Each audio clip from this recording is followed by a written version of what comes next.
Proverbs 2. My son, if you receive my words and treasure up my commandments with you, making your ear attentive to wisdom and inclining your heart to understanding, yes, if you call out for insight and raise your voice for understanding, if you seek it like silver and search for it as hidden treasures, then you will understand the fear of the Lord and find the knowledge of God. For the Lord gives wisdom.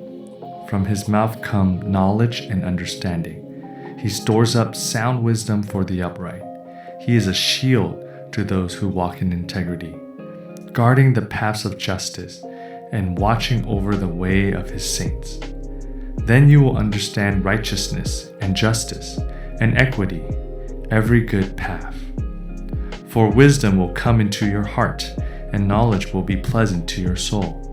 Discretion will watch over you, understanding will guard you, delivering you from the way of evil, from the men of perverted speech, who forsake the paths of rightness to walk in the ways of darkness, who rejoice in doing evil and delight in the perverseness of evil.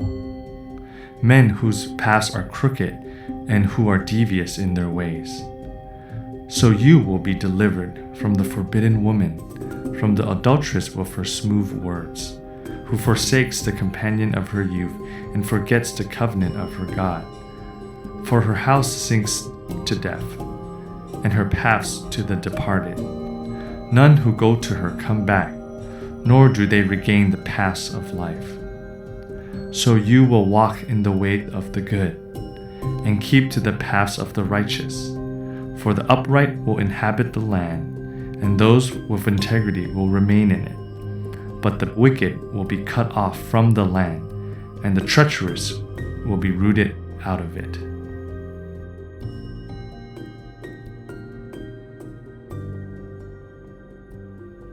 Proverbs 2 begins with a father clarifying conditional statements for his son, giving him a sense of responsibility.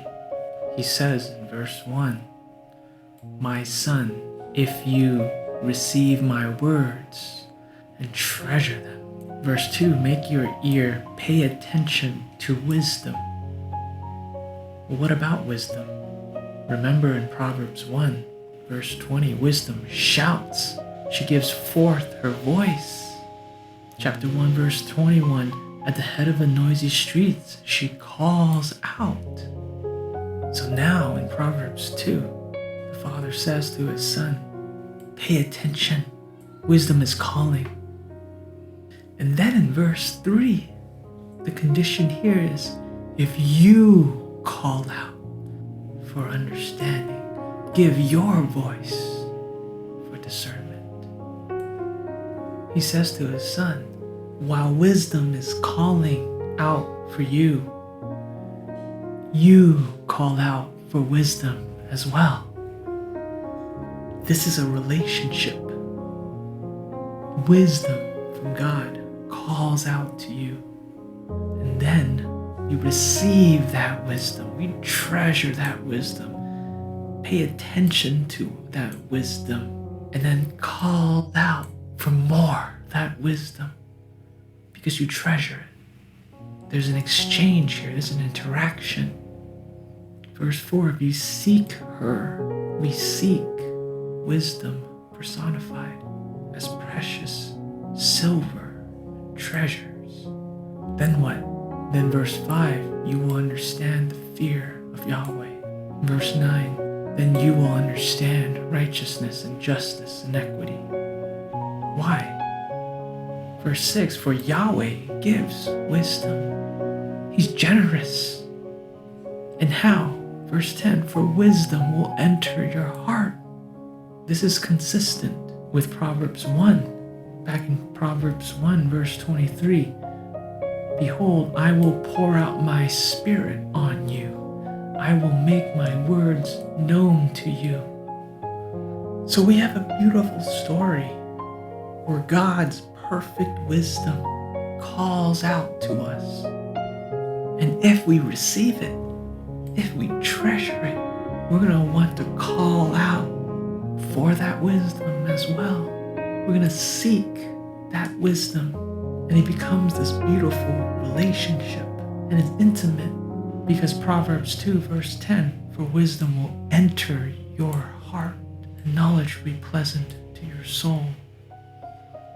What happens when God's words, God's wisdom, God's spirit is poured so intimately into us? Well, Proverbs 2 verse 11, you'll be kept and guarded. You'll be delivered from evil. Because as you seek a relationship with God and His Word, there is competition. There is the strange woman, verse 16, the foreign woman who flatters with her words. So we're really given two choices. You either listen to the wisdom in God's Word who calls out to you, or listen to everything else that try to seduce you and flatters you.